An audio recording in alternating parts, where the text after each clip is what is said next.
Bismillahirrahmanirrahim. Assalamualaikum warahmatullahi wabarakatuh. Alhamdulillah wassalatu wassalamu ala rasulillah. Alhamdulillah kita bisa lanjutkan kajian kita kembali di sini. Personilnya sekarang agak kurang, Pak, karena lagi liburan. Pulang kampung semua ya, Masya Allah. Ya, mudah-mudahan anak-anak kita semua di rumahnya bisa mengamalkan sunnah Nabi kita Muhammad SAW dan istiqamah di atas agamanya, insyaallah subhanahu wa ta'ala. Taib. Ayyuhal ikhwatul kiram, kita masuk ke hadis yang kelima. Tapi ana sebelum kita mulai kajian, ana ingin mengabarkan mungkin kita nggak bisa lama-lama, Pak. Sampai jam 8 aja insyaallah. Jam 8 kita udah pulang. Karena kondisi santri kita juga mau balik lagi ke rumah. Kalau pulang jam 8, nyampe sana jam 9, nyampe pondok. Dari pondok ke rumahnya lagi setengah jam. Jadi orang tuanya mungkin udah nunggu kan. Memang secara adab Islam, kapan kita datang pulang ke rumah malam itu tidak boleh dalam adab Islam. Justru disuruh tinggal di masjid dulu. Dan adab Nabi kita Muhammad SAW selalu seperti itu. Kenapa? Biar tidak mengganggu orang di rumah. Bukan orang tua, istri aja tidak boleh diganggu. Kapan di rumah itu biar, kata Nabi kita Muhammad SAW, ma yusakkin bihi ra'sa, biar istri kita itu bisa merapikan, menyambut kita dengan baik dan sebagainya. Ya nggak nganggu tidur malamnya dan sebagainya. Apalagi yang nunggu mungkin orang tua, itu kan takutnya kita itu termasuk orang yang berdurhaka sama orang tua, itu yang kita takutkan. Na'udzubillah min dzalik. Maka mungkin jam 8, Pak, mungkin itu udah paling lama. Ana mau nggak mau udah harus pulang untuk menjaga itu, Pak, adab Islam itu seperti itu. Nah, wallahu alam bishawab. Baik, kita masuk ke hadis yang kelima. Disebutkan oleh Al-Imam An-Nawawi rahimahullah, an Aisyah radhiyallahu ta'ala anha qalat qala Rasulullah sallallahu man ahdatsa fi amrina hadza ma laysa minhu fa huwa raddun. Dari Aisyah, dia berkata, Rasul kita Muhammad sallallahu alaihi wasallam beliau bersabda, barang siapa yang membuat perkara baru atau mengamalkan perkara baru fi amrina hadza, dalam urusan agama kami ini, ma laysa minhu, yang tidak ada perintahnya dari agama, fa huwa raddun, maka amalnya tertolak. Taib ayyuhal ikhwatul kiram, hadis ini diriwayatkan oleh Aisyah radhiyallahu taala anha, dan Aisyah adalah ummul mukminin, ibunya orang-orang beriman. Pak, Masya Allah, kapan disebutkan ibunya orang beriman, itu berarti ibu ana sama ibu antum. Berbakti kita sama Aisyah itu sampai hari kiamat. Wallahi jasanya Aisyah besar yang ada pada kita. Makanya Masya Allah, kalau seandainya kita tuh nggak pernah tahu kondisi jasa Aisyah itu besar untuk kita, itu durhaka asli ya. Durhaka sama ibu sendiri. Kenapa? Sampai Allah firmankan dalam Al-Quran Karim, wa azwajuhu ummahatukum, istri-istri Nabi adalah ibu-ibu kalian. Makanya, Pak, Aisyah itu ibu kita dalam urusan agama. Kalau ibu kita, ibu dalam urusan nasab. Itu aja. Tapi dua-duanya, mereka semua ini adalah ibu kita. Kita ini sama diperintahkan oleh Allah SWT untuk sama-sama berbakti kepada mereka semua. Makanya perlu kita perhatikan, yang namanya Aisyah itu jauh lebih besar jasanya untuk umat Islam. Makanya, Pak, sekali kita mencela para sahabat, itu sudah dihukum oleh para ulama sebagai zindik. Apa zindik? Munafik. Munafik kafir bukan? Kafir. Pakai hati-hati. Makanya dari itu, Pak, jangan sampai antum istilahnya menganggap remeh siapa Hafsah, menganggap remeh siapa Aisyah, menganggap remeh siapa Ummu Salamah. Mereka semua adalah ibu-ibu kita semua. Dan tanggung jawab kita untuk berbakti kepada mereka itu besar. Tugas kita yang hafal hadis, nah, seperti ini, Pak. Termasuk kita menghafal hadis ini termasuk bentuk bakti kita kepada Aisyah radhiyallahu taala anha. Karena Aisyah kita menghafal hadis ini, Pak, Aisyah dapat pahala, dapat. dan pahala itu untuk ibu kita. Nah, wallahu alam bisawab. Bintul Imam Siddiq al-Akbar, putrinya dari al-Imam pemimpin As-Siddiq. As-Siddiq ini Pak yang mudah mempercayai. As-Siddiq, kenapa? Semua datang dari Nabi pasti percaya, nggak ngomong masa iya, masa masuk akal, enggak. Apa kata Nabi? Semua sadaqta ya Rasulullah. Langsung mengatakan, engkau benar wahai Rasul sallallahu alaihi wasallam. Khalifatu Rasulillah sallam, yang mana Abu Bakar adalah khalifah, pemimpin setelah Nabi kita Muhammad sallallahu alaihi wasallam. Taib, ayyuhal ikhwatul kiram. Sukunya Aisyah itu Quraisyah, dari suku Quraisy, dan suku Quraisy ini ma'ruf suku yang paling utama di atas muka bumi. Suku Quraisy, At-Taimiyah, dari Bani Taim. Al-Makkiyah, berasal dari Makkah. Ummul Mukminin, ibu kaum yang mukminin, zaujatun Nabi sallallahu alaihi wasallam, istri Nabi kita Muhammad sallallahu alaihi wasallam. Syufa, yang paling ajib disebutkan afqah nisa'il ummah alal itlaq, wanita paling faqih dalam urusan agama, wanita paling cerdas, paling pintar, paling faham dengan agama Islam alal itlaq, secara mutlak. Siapa? Aisyah. Itu mau nggak mau Pak? Lah nggak usah jauh-jauh, wanita mana di zaman kita sekarang yang menghafal hadis sampai ribuan hadis? Siapa? Wanita lo ya, laki-laki banyak, wanita jarang. Ada, tapi Pak mungkin sebatas hafalan. Ini Aisyah adalah hafalan, pemahaman, semuanya itu dimiliki oleh Aisyah radhiyallahu taala anha. Makanya sampai banyak orang dari kalangan tabi'in ataupun hatta kalangan sahabat sendiri meminta fatwa kepada Aisyah radhiyallahu taala anha. Jadi afqah nisa'il ummah 'alal itlaq, wanita yang paling pintar tentang agama, yang paling faqih, paling paham tentang agama secara mutlak. Itulah Aisyah radhiyallahu taala anha. Wa ummuha, dan ibunya Aisyah Ummu Ruman, kunyanya Ummu Ruman bintu Amir ibn Uwaimir ibn Abdi Syams ibn Itab ibn Adina al-Kinaniyah. Baik, Pak. Perhatikan di sini keutamaan Aisyah. Rawat anhu ilman katsira. Aisyah itu Pak mengambil banyak ilmu dari Rasul kita Muhammad sallallahu alaihi wasallam. Masya Allah Pak. Aisyah bisa menjadi wanita besar gara-gara ada suami yang perhatian dengan istrinya. Rasul belajar dari Jibril, nyampaikan kepada siapa? Aisyah radhiyallahu taala anha. Taib. Istri antum gimana? Disebutkan Pak, rawat anhu ilman katsira.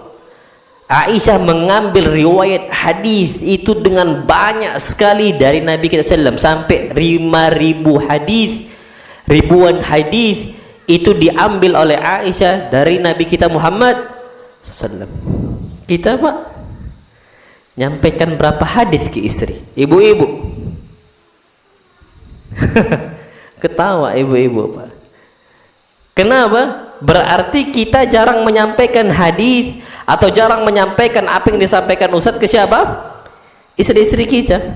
Nah kalau udah kayak gitu Pak, kepalangan istri bawalah ke majelis sekalian. Udahlah dek, abang ini nggak tahu lagi apa yang disampaikan Ustadz. Udahlah sama-sama aja kita ke majelis. Udah.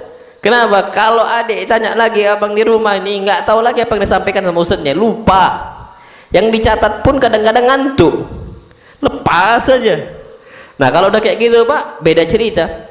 Makanya kata para ulama di sini Pak, lihatlah Aisyah bisa menjadi wanita besar, faham agama, sampai gelarnya afqah nisa'il ummah 'alal itlaq, wanita umat ini yang paling pintar tentang agama secara mutlak. Itu gara-gara apa? Banyak mengambil riwayat hadis dari Nabi kita Muhammad sallallahu alaihi wasallam. Berarti Pak mau nggak mau, sebab utamanya suaminya. Kapan suaminya betul-betul ya? Karena Pak memang istri itu banyak sekali ngikut kepada suami, walaupun kadang-kadang ada istri yang nggak ikut suami. Tapi sebab terbesarnya memang keberhasilan istri itu ada pada siapa? Suami. Karena namanya suami itu qawwam, dia pemimpin. Kalau dia pemimpin, Pak, rakyat ngikut pemimpin atau pemimpin ngikut rakyat? Rakyat ngikut pemimpin, tapi rumah tangga ini justru kebalik kadang-kadang. Pemimpin ngikut rakyat. Lucu. Kebalik, nam sahih. Makanya kita perlu perhatikan di sini, Aisyah itu banyak meriwayatkan ilmu yang banyak yang diberkahi oleh Allah Subhanahu wa taala dari Nabi pertama. Yang kedua, Pak, Masya Allah, wa'an abiha. Dari siapa? Bapaknya.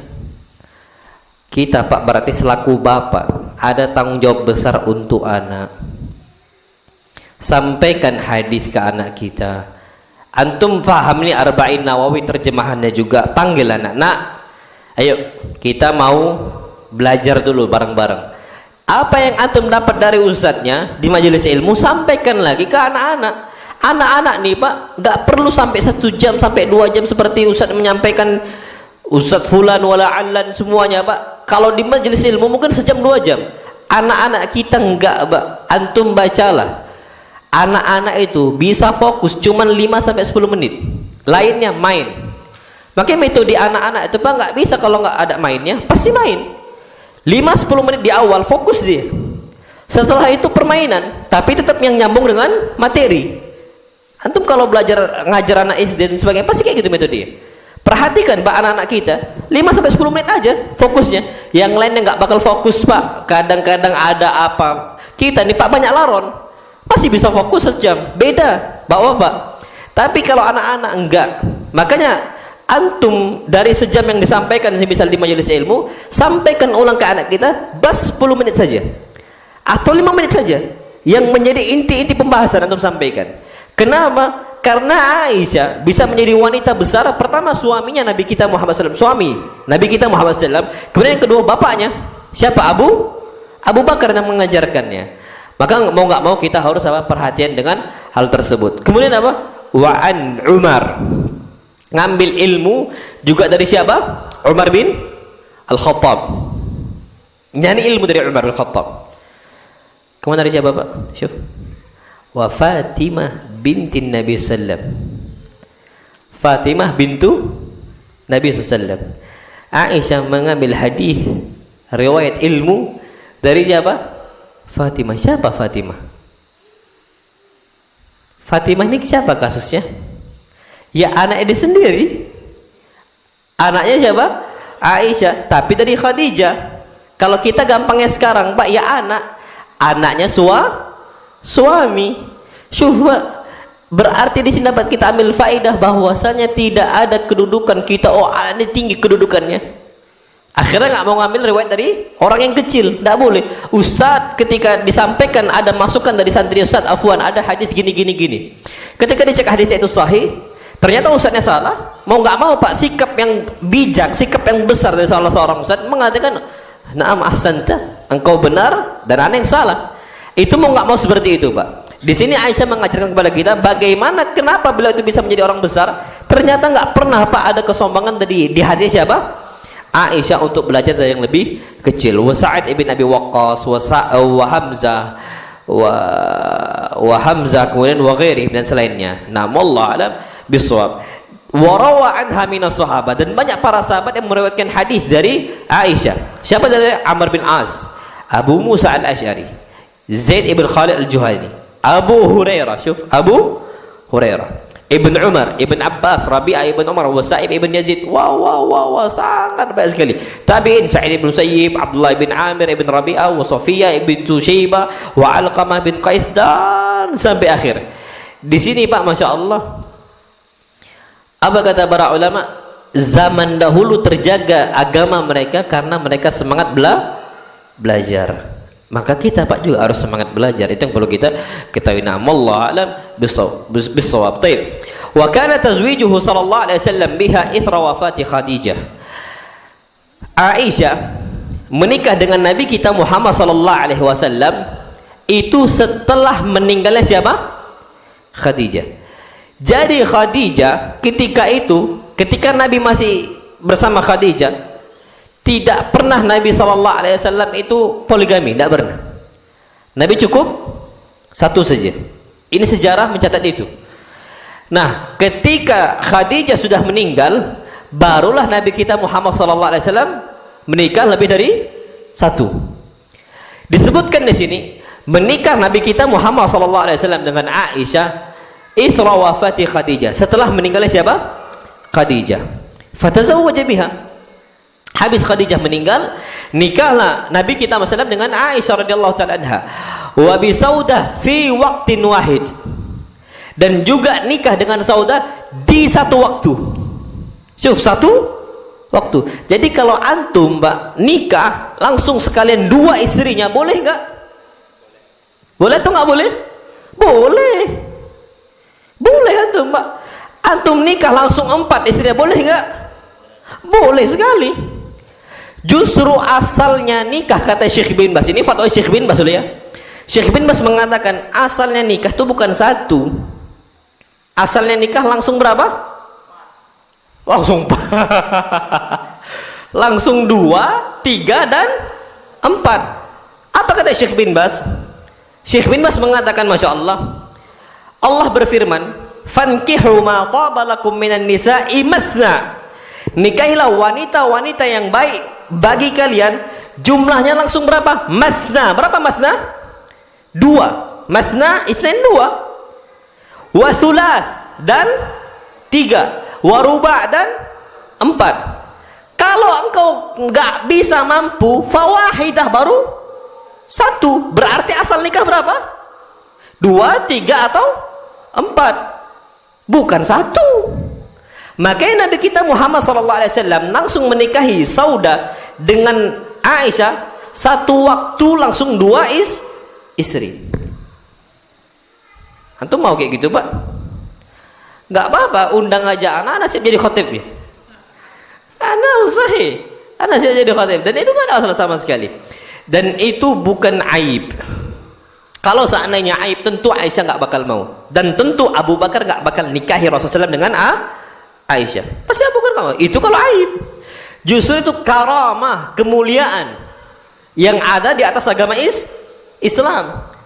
Mau nggak mau memang seperti itu untuk menjaga ifah dan juga memperbanyak keturunan. Karena memang itu perintah Nabi kita Muhammad sallallahu alaihi wasallam. Tapi ketika nikah dengan Aisyah, tafarrada biha thalatha awam. Aisyah itu nggak digauli oleh Nabi kita Muhammad sallallahu alaihi wasallam. Nabi nggak pernah tinggal berumah satu rumah dengan Aisyah, nggak pernah. Karena ketika itu Aisyah masih kecil, dia belum balik. Selama 3 tahun Rasul kita Muhammad SAW itu bersama Saudah, terus bersama Saudah, sampai selama 3 tahun. Hatta bana bi Aisyah fi Syawal ba'da waq'ati Badr. Sampai Nabi kita Muhammad SAW setelah peperangan Badr, tepatnya di bulan Syawal, barulah Nabi tinggal satu rumah dengan siapa? Aisyah radhiyallahu taala anha. Fama tazawwaja bikran siwaha. Maka Rasul tidak pernah menikahi yang namanya gadis kecuali Aisyah. Jadi Pak, kalau kita memang mau membantu wanita-wanita di luar sana, jangan cari yang gadis. Udahlah gadis, masih muda pula, wajar malah istri kita. Kalau memang murni bantu, banyak mbah-mbah di luar sana. Sahih. Yang nggak mampu lagi. Kalau memang jujur loh Pak ya, cari yang tua, banyak di tua sana Pak. Kalau memang jujur, kalau kita alasannya bantu orang wanita-wanita di luar sana. Kalau gadis banyak lajang yang belum nikah, kasihlah untuk mereka. Jangan semua diempat yang gadis-gadisnya. Makin banyak apa? Laki-laki lajang makin gelisah. Kenapa? Habis stoknya. Sama siapa? Sama orang yang udah nikah. Kasih kesempatan untuk mereka. Dan kita Pak yang udah menikah, carilah yang di luar sana yang sudah janda. Cari janda Pak, banyak. Nafsahi, cari. Dan keutamaan antum membantu janda Pak, antum mau nggak Pak puasa setiap hari tanpa stop, sholat malam tanpa stop? Kata Nabi kita Muhammad sallallahu alaihi wasallam, al-qaim 'alal armalah, orang yang membantu janda, kehidupan janda. Kal qaim la yaftur was-shaim la yuftir wal mujahid fi sabilillah. Pahalanya seperti orang puasa tanpa batal sama sekali, terus tiap hari puasa. Dan seperti orang sholat malam tanpa stop, satu malam suntuk, besok satu malam suntuk, besok satu malam suntuk. Dan seperti orang jihad di jalan Allah. Mau nggak antum, Mbak? Oh, fadhal. Ana tunggu. Ana tunggu undangannya. Naam, ahlan, kita siap. Naam, sahih. Enggak ada masalah. Naam, sahih. Jadi, Pak, kata itu kalau kita memang jujur, Pak, karena banyak janda-janda di luar sana, Pak, yang memang butuh untuk menjaga ifahnya. Kalau gadis, wallah banyak yang nyari, Pak, tapi janda ini nggak dicari lagi. Mungkin orang itu berpandangan sebelah mata untuk apa? Untuk janda, ya janda. Orang nggak memikirkan lagi. Makanya kata para ulama di sini, Pak, kalau kita memang mau bantu seperti Nabi kita SAW, yang dinikahi oleh Nabi, bikr, gadis cuma satu. Siapa? Aisyah. Tolonglah, Pak, janda di luar sana.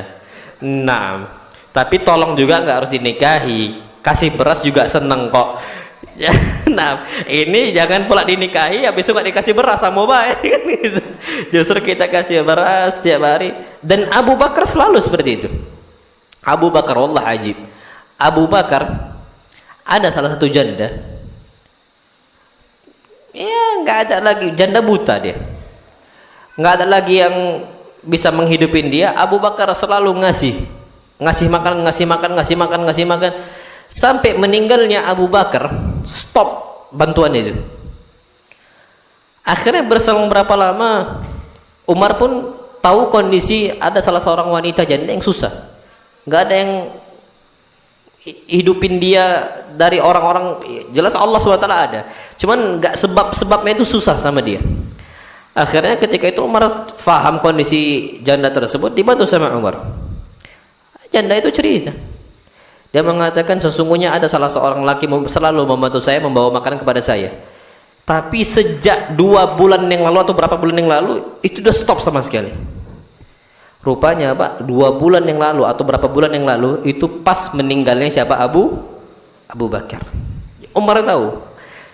Kebiasaan itu dilanjutkan oleh siapa? Umar bin Al-Khattab sampai Umar meninggal. Jadi, Pak, memang membantu janda itu, kok kita bahas ke sana. Nah, ala kulli hal, antum usahakanlah, Pak, untuk kaum muslimin sebisa mungkin. Nah, wallahu alam bissawab. Baik. Jadi gadis yang dinikahi oleh Nabi kita Muhammad SAW cuman satu, siapa? Aisyah. Semuanya, Pak, janda. Khadijah pun janda atau gadis? Janda. Semua janda, semua. Jadi untuk nikahin janda itu, Pak, bukan aib. Dan bukan, mereka ini muslimah. Apalagi, Pak, antum tahu dia bercadar, antum tahu dia ini pakai jilbab besar. Kasihan gitu loh. Gak usah dinikahi, Pak, kasih fulus saja. Kasih fulus, gak usah istri tahu. Kasih uang, kasih selesai. Dan juga jangan sampai akhwat itu tahu. Antum kasih ke orang amanah, antum jangan sebut amanah. Takutnya dia cinta pula sama antum. Nah, sahih, jaga amanah. Antum tahu, Masya Allah, Mak, Anda ingin sedikit cerita. Ada di Saudi. Jadi salah satu syekh dari Maroko bercerita. Ketika dia bercerita, yang cerita ini Syekh Saudi. Syekh Saudi ini dapat dari cerita dari Syekh Maroko, Maghribi, dari Syekh Maroko. Cerita dia mengatakan, ra'aitun nabiyya sallallahu alaihi wasallam thalatha layal fi manami. Aku mimpi jumpa dengan Nabi SAW 3 malam berturut-turut. Malam pertama Nabi kita Muhammad SAW dan para ulama, Pak, tahu kondisinya itu nabi atau itu bukan nabi dari apa? Dari penjelasan hadis. Sifat nabi, rambut nabi, tubuh nabi, kaki nabi, semua tahu, tangan Nabi sallam, itu kelihatan, Pak. Sampai Nabi mengatakan, man ra'ani fil manam faqad ra'ani fa inna syaitana la yatamatsalu bi. Siapa yang melihat saya dalam mimpi, berarti dia betul-betul melihat saya. Kenapa? Karena syaitan enggak bisa apa? Menjelma seperti saya. Jadi kalau antum mimpi jumpa dengan Nabi, ada orang ngaku Nabi, rupanya kulitnya hitam, setan itu. Karena kulit Nabi apa putih. Kapan kena matahari kemerah-merahan. Nah, Syekh ini cerita, di satu malam aku melihat orang dan dia aku Nabi SAW dan persis sama dengan Nabi kita Muhammad SAW yang disebutkan dalam banyak hadis. Kalau antum mau tahu Pak sifat-sifat Nabi secara spesifik, ada kitab namanya Syama'il Muhammadiyah milik Al-Imam At-Tirmidzi. Itu ana bahas juga di Pondok Al-Albani. Ana bahas di situ. Nah, jadi dia melihat Nabi SAW dan dia mengatakan, "Ya fulan, wahai fulan." Ini dia sampaikan, Nabi mengucapkan ya fulan. "Inna bimakkah fi qaryati kadza wa kadza fulan bin fulan fazurhu." Sesungguhnya di Mekah, di kampung ini dan kampung itu ada fulan bin fulan, jumpai dia. Malam pertama. Dianggap lewat, Pak. Paling cuman mimpi, kata dia. Ini cerita Syekh Salafi, Pak, yang cerita. Ahlussunnah wal Jamaah. Malam berikutnya mimpi yang sama. Sesungguhnya di sana ada fulan bin fulan bin fulan, kunjungi dia. Dianggap ini satu hal yang agak beda. Malam ketiga, Pak, mimpi lagi yang sama. Langsung dia Pak cari Pak tiket, dia berangkat ke sana. Sebelum keberangkatan dia telepon masyayikh yang ada di Mekah untuk memudahkan dia urusan mencari orang tadi. Ditelepon semua masyayikh. Ketika ke Mekah, beliau pertama kali ya adal umrah, beliau lakukan umrah pertama. Habis umrah, beliau cari kawan-kawannya, masyayikh yang ada di sana, nyari. Pas nyari kata mereka, "Nah, ada di sebuah tempat, kampung itu memang ada." Berangkat. Pas berangkat, Pak, jumpalah sama ketua kampung. Rupanya Pak, kampung ini kampung pelosok gitu loh. Kampung pelosok. Pas jumpa sama istilahnya tokoh kampung tersebut, dia mengatakan, "Ngapain kalian jumpa sama dia? Kalian ini Masya Allah Dzulhiyyah kathah, memiliki jenggot yang lebat, Masya Allah, penampilan kalian orang-orang saleh dan sebagainya. Sedangkan fulan yang mau kalian kunjungi ini orang buruk, orang jelek, jangan dikunjungi." Apa kata Syekh tadi? "Enggak, aku harus kunjungi. Aku yakin yang aku mimpi itu benar," kata dia. "Aku harus kunjungi." Dikunjungi. Pas dikunjungi, Pak, ternyata betul kondisi dia ini kondisi orang yang enggak baik. Maksudnya penampilan pun ternyata, kalau di Saudi, Pak, penampilan ulama sampai orang-orang ya, Pak, ya Masya Allah, orang-orang yang ya namanya Saudi, pakaian mereka pakaian apa? Jubah. Orang nggak bener pun pakai jubah kan gitu. Tapi dia enggak, Pak. Penampilan dia penampilan orang yang nggak berpenampilan ulama, gitu loh. Bukan orang soleh juga dan nggak pernah nampak di masjid. Ketika dikunjungi, ternyata Syekh ini mengatakan, "Ya fulan, laqad ra'aitu Nabi sallallahu alaihi wasallam fil manam." Aku mimpi di mimpi saya jumpa dengan Nabi sallallahu alaihi wasallam. Dan beliau katakan, "Kunjungi fulan ibn fulan di kampung itu dan itu engkau. Jumpain dia sekarang." Itu pesan yang ada di mimpi itu. Dan aku sekarang jumpa. Pas itu Pak, dia mengatakan fawada'a yadahu ala ra'si. Dia pun letakkan tangannya di kepala dia. Dia apa? Bingung, masa iya dia dapat kemuliaan seperti itu? Nabi nyuruh dia untuk mengunjungi orang kayak gitu. Kaget dia. Pas sampai di rumah, Pak, duduk di rumah, kata syekhnya, "Ada amal apa yang kau kerjakan?" Apa kata orang tadi? Orang tadi mengatakan, "Ya Syekh, wahai Syekh, wa innani la afjar wahid fi hadhihi al-mamlakah wa illa fil mamlakati kulliha." Sesungguhnya aku adalah orang yang paling bejat di Saudi, Mamlakah Saudiyah. Di Saudi ini, wilayah Saudi, aku orang paling bejat. Kalau enggak di semua wilayah, akulah orang paling fajir, kata dia. Aku orang paling fajir. Kata Syekh, enggak mungkin. Tapi coba amal apa yang engkau ingat, yang engkau bisa ingat-ingat, amal apa? Kata dia, aku orang yang tidak terlalu menjaga sholat, aku juga tidak memperhatikan puasa, aku juga tidak memperhatikan sedekah, kecuali satu, kata dia. Matali jar. Ada salah satu tetangga saya meninggal. fataraka zaujatahu wa auladahu. Ternyata dia itu masih hidup, istri dan anak-anaknya. Fa uqsim billah. Ketika itu maka aku bersumpah kepada Allah Subhanahu wa taala, sejak saat itu gaji saya qasamtu baina nisfain. Aku bagi menjadi dua. Satu bagian untuk saya dengan keluarga saya. Satu bagian lagi untuk istri tetangga saya yang suami sudah meninggal dan untuk anak-anaknya. Aku bagi menjadi apa? Dua, kata dia. Aku bagi menjadi dua. Dan itu terus aku kerjakan sampai ila yaumina hadza, sampai hari kita saat ini. Aku masih kerjakan, kata dia. Terus aku kerjakan. Kata syekhnya, mungkin itu. Kenapa? Karena Nabi kita Muhammad sallallahu alaihi wasallam pernah bersabda dalam hadis yang sahih, Pak, Masya Allah, ajib. Nabi mengatakan, "Ausani khalili bil jari hatta dhanantu annahu sayuwarrithu." Nabi terus berwasiat kepada saya untuk berbuat baik dengan tetangga sampai aku mengira Nabi SAW, sampai aku mengira Jibril alaihi salam akan membawakan syariat untuk saya bahwa saya tetangga dapat harta waris. Sampai kayak gitu. Akhirnya apa kata syekhnya? Mungkin itu amal engkau. Engkau mau enggak sekarang ke Masjidil Haram? Apa kata dia? Syekh, ana bi jambil Masjidil Haram, ana bi jambil Haram. Aku ini di samping Masjidil Haram dan aku enggak pernah kunjungi walaupun sekali dalam hidupku. Jadi Pak, dari kecil sampai tua, sampai umur dia terakhir, ternyata enggak pernah mengunjungi Masjidil Haram. Apa kata Syekh? Kau enggak mau kunjung ke Ka'bah? Ayo berangkat, kita berangkat.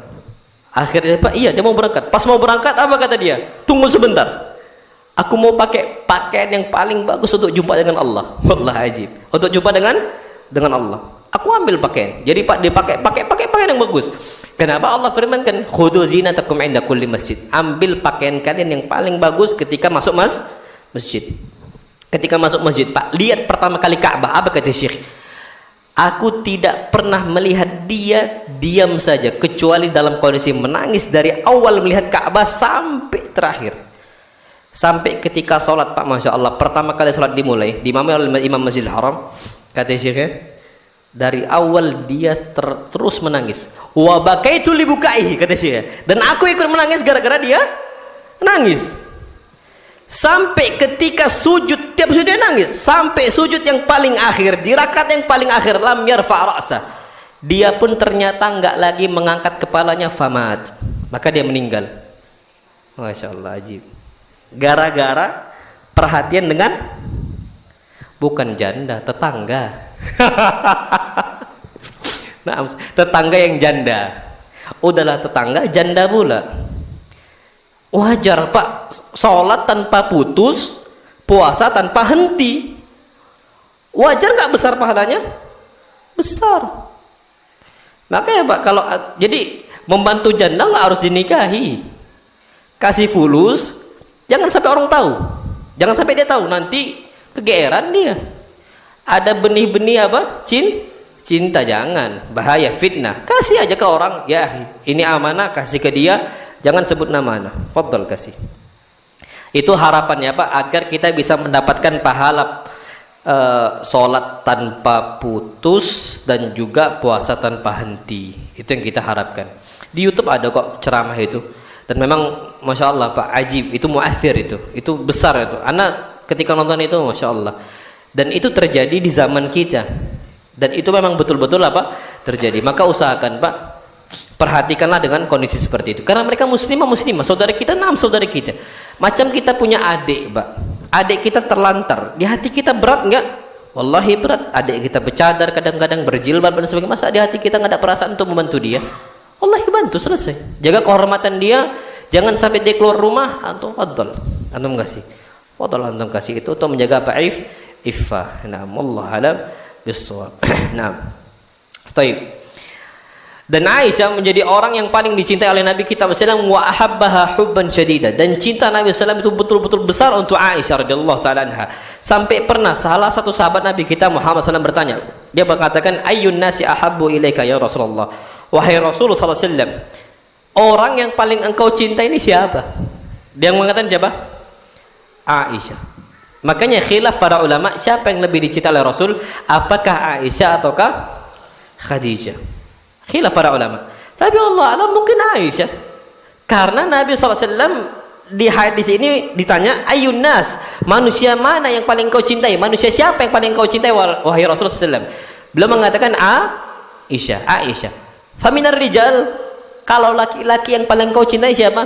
Abuha, bapaknya siapa? Abu Bakar. Wallah ajib. Paling cinta manusia paling dia cintai adalah istrinya dan juga mertuanya. Masya Allah. Dan itu Pak, kondisi memang terjadi yang dialami oleh Aisyah radhiyallahu taala anha. Sampai Nabi SAW pernah mengatakan untuk Aisyah, Nabi mengatakan, fadlu Aisyah ala sairin nisa kafadli tharid ala sairit ta'am. Keutamaan Aisyah dibandingkan seluruh wanita, seluruh loh Pak, ala sairin nisa, seluruh wanita dari awal sampai akhir. Keutamaannya Aisyah kafal litharid, itu seperti keutamaan tharid. Tharid ini Pak, makanan yang paling lezat di zaman Nabi kita Muhammad SAW dibandingkan semua makanan yang ada, kata Rasul kita Muhammad SAW. Jadi Pak, itu Rasul mengucapkannya di hadapan para sahabat-sahabat yang lain. Berarti ini bukan sekedar gombal. Kalau gombal nih Pak, kadang-kadang kalau kita ngomongnya di hadapan istri dilebih-lebihkan. Kapan istri nggak ada? Istri ana itu gini. Tapi kalau depan istri, masya Allah, adek ini wanita yang paling cantik. Pas depan orang, hitamnya itu istri ana katanya. Tapi kalau depan istri, masya Allah. Tapi Rasul enggak Pak. Rasul bukan mengatakan itu, bukan kondisi apa? Gombal, bukan. Tapi memang kondisinya Aisyah orang yang paling cantik. Karena kenapa? Rasul mengatakan itu, mengatakan kondisi bagaimana fadilahnya Aisyah dalam urusan agama itu di hadapan para sahabat Nabi kita Muhammad sallallahu alaihi wasallam, menunjukkan bahwasanya Aisyah itu adalah orang yang mulia. Masya Allah. Fadl Isya dulu. Azan, fadl.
Akbar, Allahu Akbar.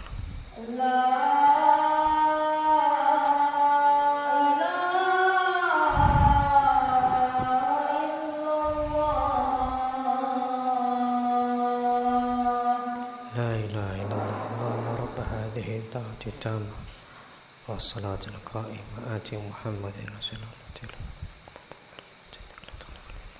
Baik. Kita lanjutkan kajian lagi. Nah, kalau ini Pak, kita pulang ke rumah, Bang, apa tadi nggak sampai ustadznya? Oh, dek, masya Allah, janda.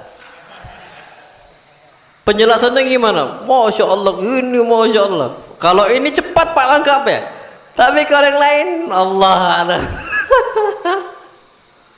Nah, masya Allah. Baik. Keutamaan Aisyah yang lain Pak, masya Allah. Ajib Asy-Sya'bi mengatakan, karena Masruq idza haddatsa an Aisyah. Masruq kalau menyampaikan satu riwayat hadis dari Aisyah, dia akan mengatakan haddatsatni as-Siddiqah bintu Siddiq. Masruq ini Pak termasuk muridnya Aisyah, murid terbaik termasuk. Masruq dari kalangan tabi'in, Masruq ibn al-Ajda' namanya. Nah, Masruq ini mengatakan, Pak, kalau mengambil hadis dari Aisyah, dia mengatakan, kalau Masruq menyampaikan ke murid-muridnya lagi, Masruq mengatakan, haddatsatni as-Siddiqah bintu Siddiq. Telah bercerita kepada saya wanita Siddiqah, putrinya Siddiq. Karena Pak Aisyah setiap apa yang dikabarkan oleh Rasul langsung percaya. Sama seperti siapa? Bapaknya. Semua langsung iya. Enggak nanya lagi A, B, enggak nanya lagi, langsung percaya. Maka gelarnya Aisyah Siddiqah bintu Siddiq. Siddiqah muannats, Siddiq mudzakkar. Habibatu habibillah, kekasihnya Allah, putri kekasihnya Allah. Al-mubarra'ah min fawqi sab'i samawat, yang telah dikasih pernyataan terbebas dari dosa zina dari Allah Subhanahu wa taala di atas langit yang ke-7. Karena ketika itu Pak, yang langsung membebaskan Aisyah dari tuduhan berzina siapa? Allah. Nabi SAW itu tawakuf sampai Pak Aisyah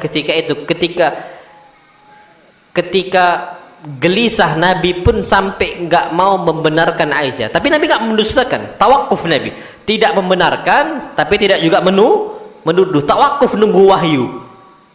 Tapi gelisah namanya wanita.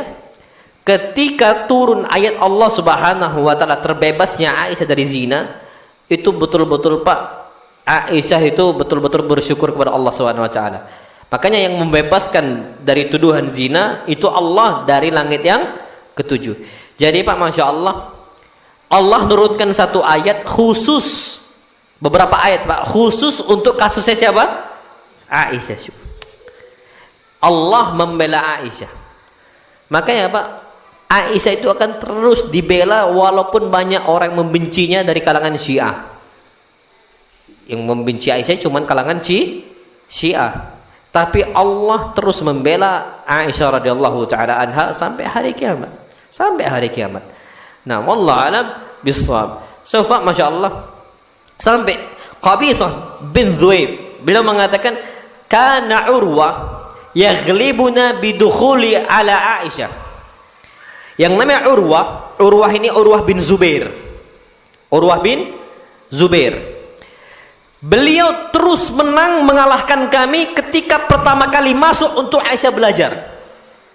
Jadi Pak, zaman dulu itu mereka merasa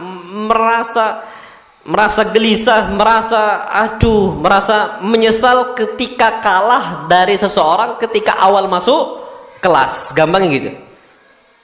Makanya Pak, kalau orang yang suka telat-telatan ketika belajar itu aib zaman dulu. Dan orang yang pertama kali masuk hadir kajian ilmu itu termasuk diacungi jempol. Sampai Pak, masya Allah, dulu ada ulama, salah satunya di Iskandaria, di Hispania ini Spanyol, di Hispania, Iskandaria. Ketika itu, jadi kalau dulu Pak beliau ngisi kajian itu yang hadir itu ribuan orang duduk di situ. Beliau ngisinya di balkon rumah. Muridnya Pak banyaknya Masya Allah. Terus gimana? Mereka duluan masuk dalam majelis tersebut, booking tempat, narok sendal untuk tidak apa? Diambil orang. Kapan mereka ini ustadznya belum datang atau ustadznya belum hadir, belum muncul di balkon, mereka itu letakkan sendal ketika mereka mau buang hajat. Kalau zaman kita sekarang Pak, kalau nggak letakkan apa-apa, angkat pantat, hilang tempat. Zaman dulu berlaku itu Pak. Nggak antum jaga di situ, hilang, akan diambil oleh orang lain. Ditaruh situ Pak sendal. Itu Pak lomba-lomba ini siapa duluan hadir. Termasuk di sini Qubaisah bin Zu'aib, beliau mengatakan kana Urwa yaghlibuna bidukhulhi ala Aisyah. Dulu Urwah terus mengalahkan kami, dia terus menang melawan kami ketika Urwah duluan masuk untuk menghadiri majelisnya Aisyah radhiyallahu taala anha.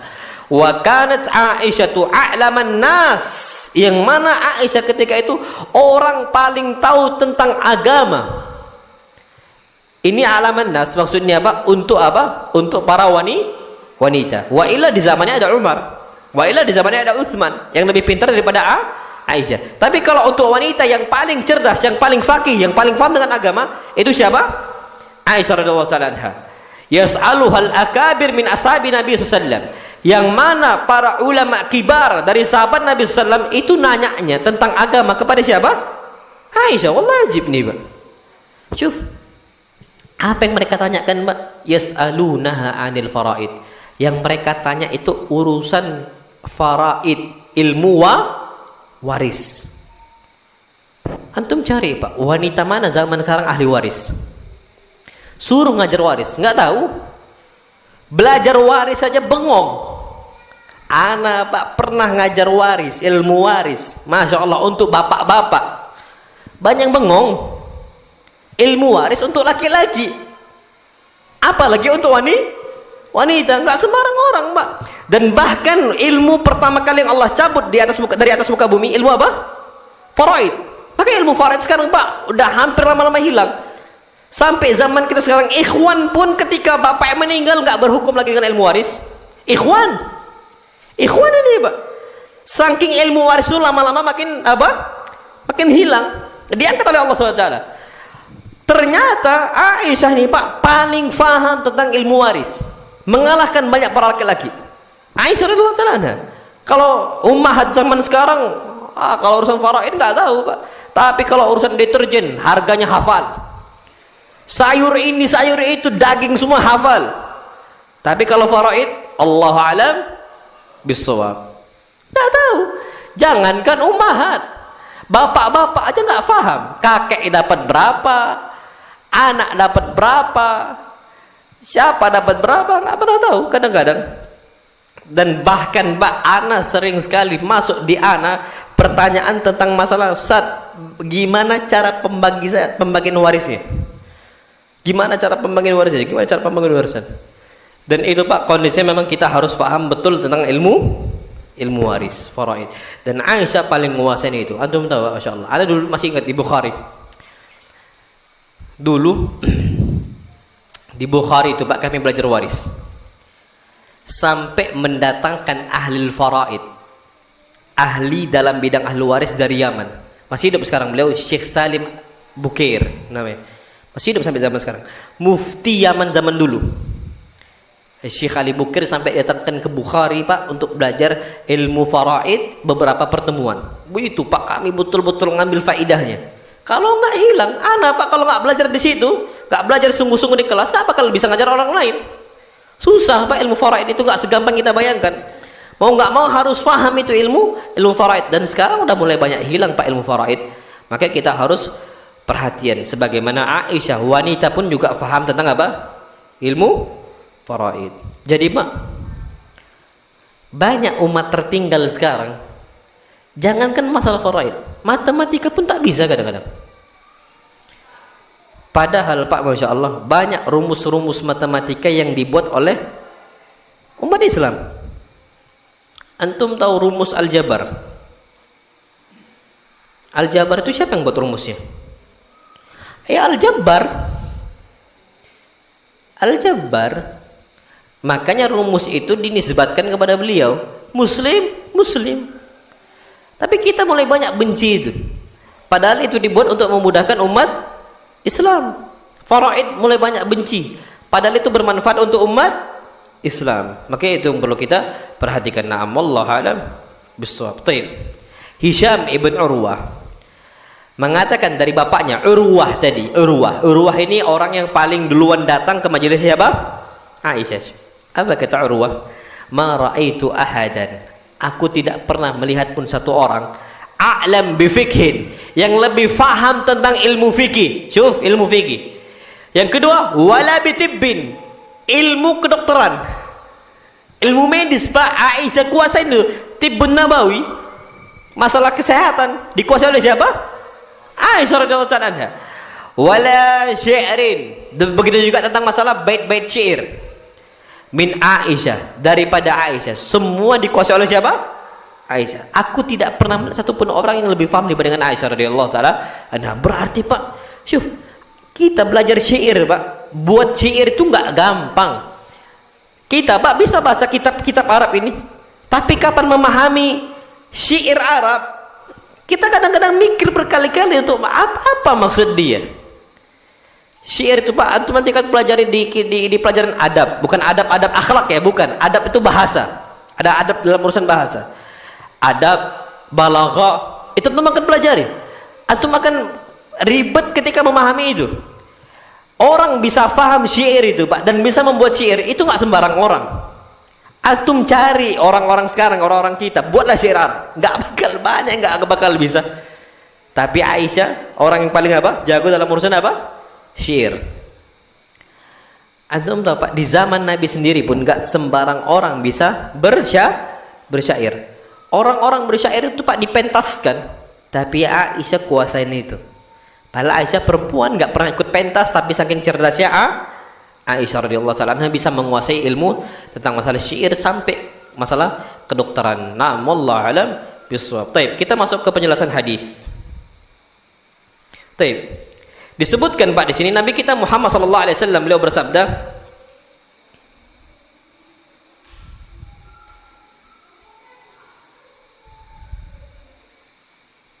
Nabi kita Muhammad sallallahu alaihi wasallam bersabda, "Man ahdatsa fi amrina hadza ma laysa minhu fa huwa raddun." Barang siapa yang berbuat-buat ibadah baru fi amrina hadza, dalam urusan agama kami, fa huwa raddun, maka dia tertolak. Apa kata para ulama? Hadza aslun azimun min usuli syariah. Hadis ini Pak itu pokok penting dalam urusan syariat. Pokoknya Pak. Jadi kalau antum nggak paham hadis ini, bahaya syariat kita. Agama kita itu bahaya. Mau nggak mau kita harus pahami ini Pak. Allati tuzan bihal a'mal. Yang mana amal-amal kita ditimbang dari hadis ini. Kenapa Pak? Diterimanya amal syaratnya ada dua kan? Ikhlas yang pertama, kemudian yang kedua apa? Mutaba'ah, ngikuti Nabi. Kalau nggak ngikuti Nabi, malah buat yang baru, diterima nggak amal kita? Nggak diterima. Makanya amal ini Pak ditimbang dari hadis ini. Tuzan bil a'mal. Sampai Al-Imam Ibn Rajab dalam ucapan beliau mengatakan wahadal hadis. Hadisnya Aisyah ini, man ahdatsa fi amrina hadza. Barang siapa yang berbuat ibadah baru dalam urusan agama kami, malaysa minhu, yang bukan datangnya dari agama kami, fa huwa raddun, maka dia tertolak. Apa kata Ibnu Rajab? Hadzal haditsu aslun azim. Hadis ini adalah pokok yang paling besar min usulil Islam, dari pokok-pokok Islam. Jadi Pak, Islam itu dibangun dari banyak pondasi. Pondasi yang termasuk paling kuat ya hadis ini. Pokok ini termasuk pokok Pak, penting. Wa huwa kal mizani lil a'mali fi dhahiriha. Yang mana hadis ini itu seperti timbangan amal kita, amal yang zahir. Kama anna haditha al-a'mal bin niyat mizanun lil a'mal fi batiniha. Sebagaimana hadis innamal a'malu bin niyat itu adalah timbangan amal kita dalam urusan batin. Kita sholat Pak, secara zahirnya sesuai Nabi enggak? Kapan tak sesuai, maka tak diterima. Hati juga sama. Kita sholat, kapan ikhlas diterima, kapan tak ikhlas maka tertolak. Ini Pak, jadi hadis innamal a'malu binniyat sama hadisnya man ahdatsa fi amrina hadza ma laysa minhu fawaradun, itu adalah hadis yang paling besar, pokok paling besar dalam urusan agama kita. Maka beliau mengatakan itu sama saja dengan hadis innamal a'malu binniyat. Saking sama-sama pentingnya. Itu yang perlu kita ketahui. Na'am wallahu alam bissawab. Maka apa kata beliau? Wa kullu man ahdatsa fid din. Kata Al-Hafidz Ibnu Rajab. Siapa saja yang berbuat ibadah yang baru dalam urusan agama, ibadah yang baru, azan ketika habis menguburkan mayat, baru nggak itu dalam urusan agama? Baru. Antum cek pak, hatta di Nabi kita Muhammad SAW nggak dikerjakan, hatta Abu Bakar nggak mengerjakan, hatta Umar nggak mengerjakan, hatta Utsman nggak mengerjakan, hatta Ali bin Abi Thalib juga nggak mengerjakan. Itu ibadah yang baru dibuat di zaman kita sekarang. Syuf, malam ya'dzan bihillahu wa rasuluhu, yang mana Allah dan Rasulnya nggak pernah kasih izin. Pernah nggak Allah kasih izin? Nggak pernah. Falaysa minad dini fi syai', maka dia nggak dihitung dalam agama sedikit pun, nggak dihitung. Pahala nggak dihitung, dosanya dihitung. Ini kata Al-Hafidz Ibn Rajab. Makanya Pak, banyak sekali perintah dalam urusan agama untuk tidak buat agama baru, baik dalil Quran ataupun dalil hadis Nabi kita Muhammad sallallahu alaihi wasallam. Syuf, Pak, apa dalil yang pertama nggak boleh buat bid'ah, amal yang baru dalam agama? Allah berfirman, wa anna hadza sirati mustaqiman fattabi'u. Allah berfirman, wahai Muhammad, ucapkanlah wa anna hadza, dan bahwasanya inilah jalanku yang lurus. Fattabi'u, ikutilah jalan itu. Wala tattabi'us subul, jangan ikuti jalan-jalan yang lain. Ikuti cuman apa yang Nabi kerjakan saja. Itu yang lurus. Yang lainnya jangan ikuti, kata Nabi, kata Allah SWT. Fatafarraqa bikum an sabili, maka kalian akan bercerai-berai dari jalan yang lurus. Syufa, antum sekarang perhatikan, banyak sekarang kondisi orang-orang salafiyin, kondisi orang-orang ahlus sunnah wal jamaah dituduh memecah belah umat. Ingat, padahal Pak, kitalah yang mempersatukan umat. Siapa yang memecah belah? Yang memecah belah nih Pak, yang pengennya banyak jalan. Kita Pak, jalan cuma satu, ikuti Allah, ikuti Rasul, selesai. Itu saja jalan kita, nggak ada yang lain.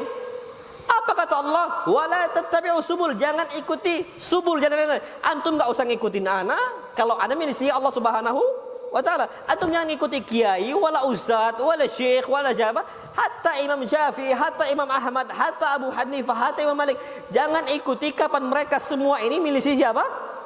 Al-Quran dan hadis Nabi kita Muhammad SAW. Kenapa? Fatafarraqa bikum an sabili, maka kalian akan terpecah belah dari jalan yang lurus.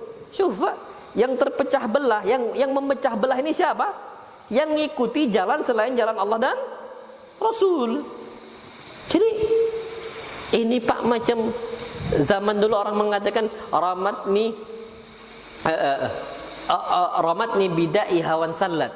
Kalau zaman kita sekarang mengatakan lempar batu sembunyi tangan. Dia yang memecah belah, nuduh kita yang memecah belah. Maling teriak maling. Kenapa?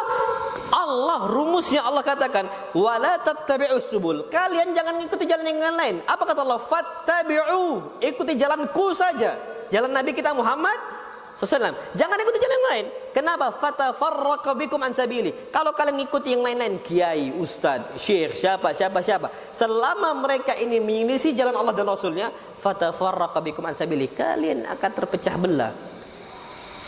Sekarang kita yang malah dituduh pemecah belah umat. Nasallallahu salamata wal afiyah. Dzalikum wasaqum bihi.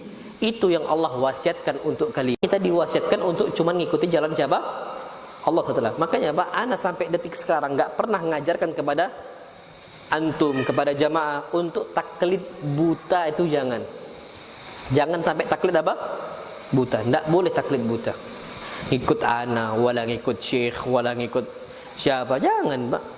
Kadang-kadang kalau nggak ustadz ini anda nggak mau, kalau nggak ustadz ini anda nggak mau. Syufa, apa beda dengan orang-orang mereka ahlul bidah?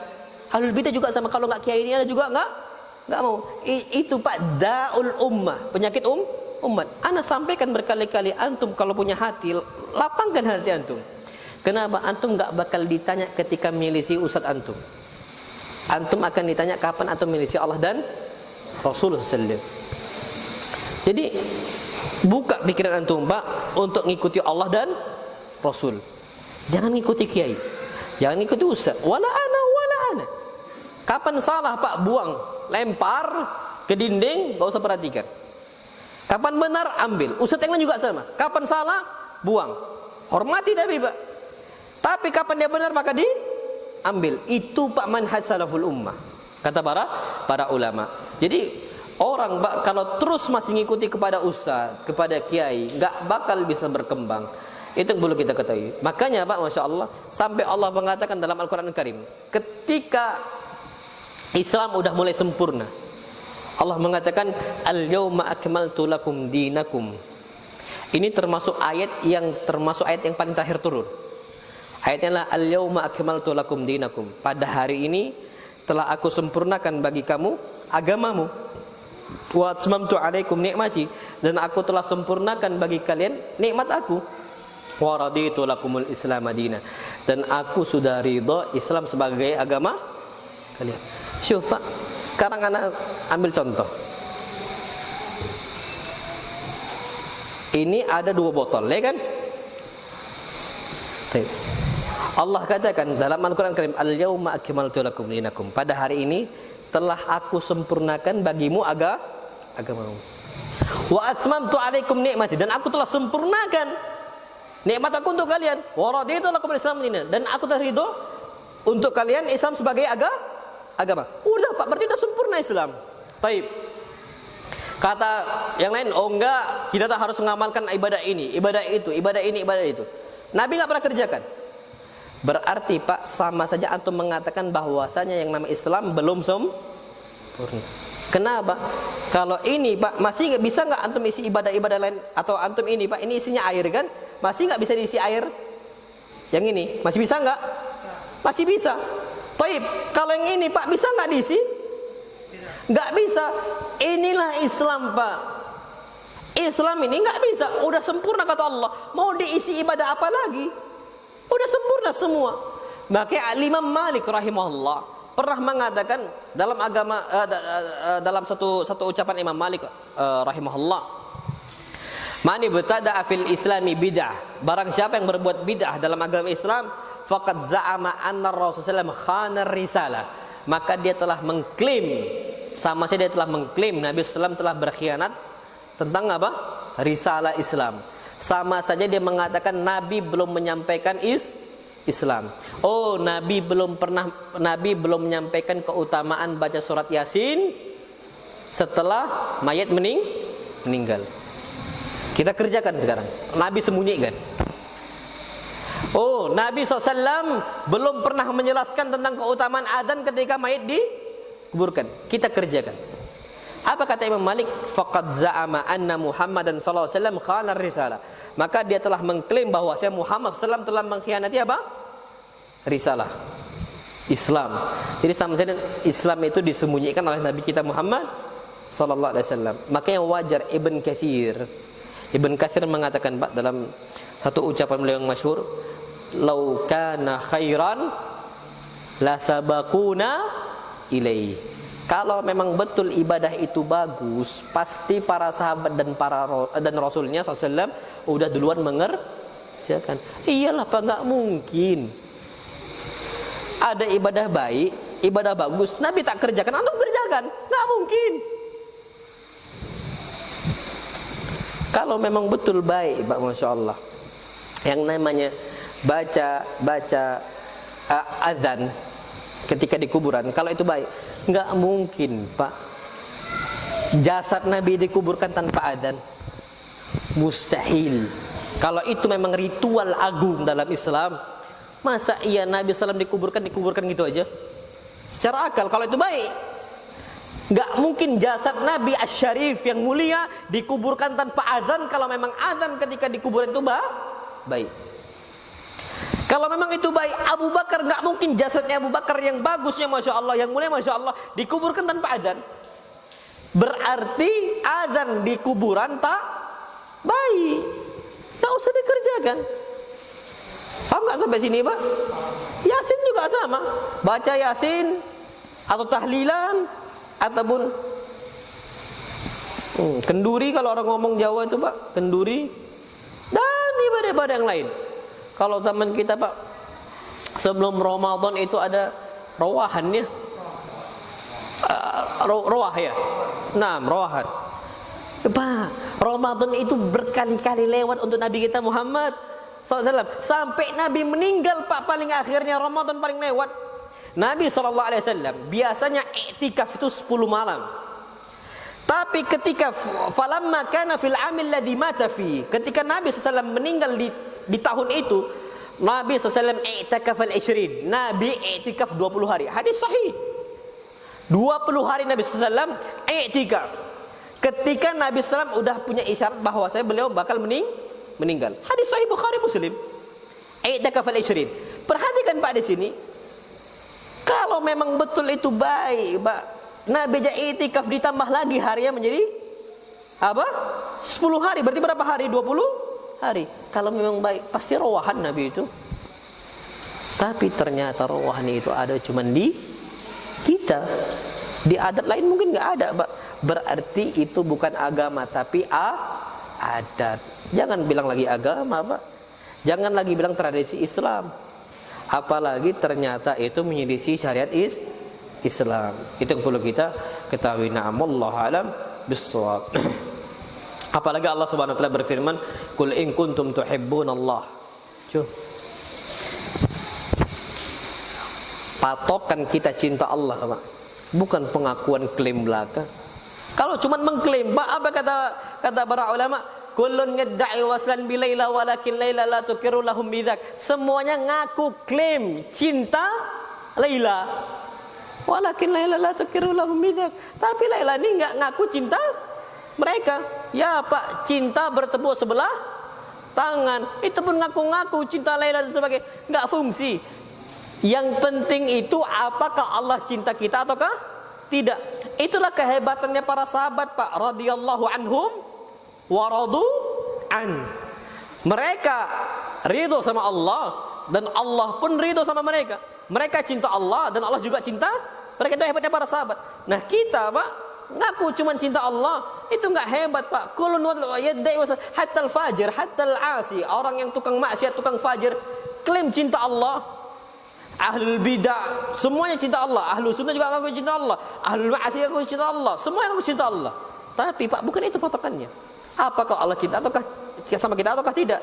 Tapi, Pak, Masya Allah, Allah jadikan patokan Allah akan cinta kepada seorang dengan cara apa? Allah berfirman, "Qul in kuntum tuhibbunallah." Katakanlah, wahai Muhammad, kalau kalian cinta sama Allah, betul-betul cinta, maka apa? Fattabi'uni. Kalau kalian betul cinta Allah, fattabi'uni. Ikuti saya, ikuti Muhammad sallallahu alaihi wasallam. Ikuti Nabi kita Muhammad sallallahu alaihi wasallam. Yuhibbukumullah.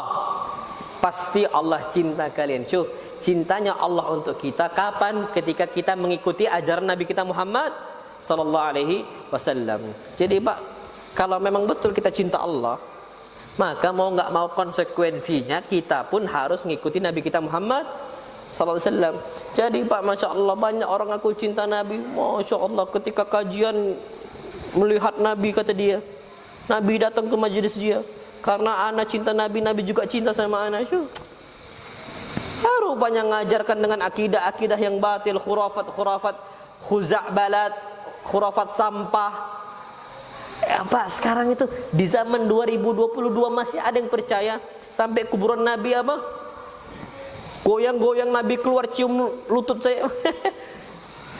Tahun 2020 loh, Pak. 2000-an masih ada yang percaya. Makanya ini khuza'balat, apa, khurafat-khurafat sampah kayak gini, Pak, itu memang berat untuk kita perangi. Kita kembali kepada agama Islam yang murni. Mau nggak mau ngikuti apa? Nabi kita Muhammad sallallahu alaihi wasallam. Taib. Amma minas sunnah, ada pendalil dari sunnah. Insyaallah kita bahas pada pertemuan berikutnya. Udah ada lewat jam kita. Ini banyak, Pak, pembahasannya. Kita belum bahas ta'riful bid'ah. Apa penjelasan bid'ah kita belum bahas nih, Pak. Sunnah dalam urusan bahasa apa, sunnah dalam urusan syariat itu belum kita bahas. Insyaallah kita bahas pada pertemuan berikutnya. Nah, sabran, sabar Pak. Ilmu itu diambil pelan-pelan. Nah, wasallallahu nabiyana Muhammad subhanakallahumma bihamdika asyhadu an la ilaha illa anta astaghfiruka wa atubu ilaik. Assalamualaikum warahmatullahi wabarakatuh. Pak, mungkin Anda enggak ikut makan-makan, Pak ya? Astaghfirukum insyaallah. Nah, insyaallah pertemuan berikutnya insyaallah.